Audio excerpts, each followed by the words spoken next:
How to change a 2018 Dodge Challenger 4-button key fob battery. Now here's Sergeant Locksmith to show you how. Alright, let's go ahead and change the battery out here on our 4-button Dodge Challenger remote. With that being said, for this task you'll need a flat tip screwdriver, and if you've got any keyring or any lanyard attached right here, you will need to remove that. With that being said, let's get started. Go ahead and flip your remote over. You've got emergency key release right here. If you got a fingernail, use that. Pull back, pull emergency blade, set that to the side. Now look down in the remote housing.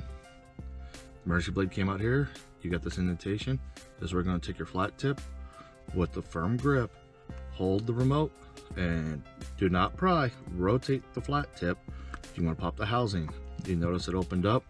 Stop right there, put it down, and then pull the back off. The reason I say that is your circuit board right here.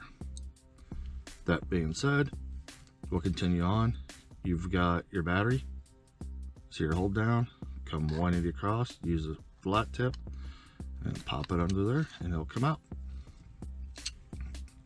And you notice it's a CR2032 battery. This is a new remote, so I'm gonna put this battery back in. Reverse the process, set it in, push against the spring, it holds. Take the two halves, squeeze them together. There you go, you've done it. Hey, thanks again for watching, and let's be safe out there.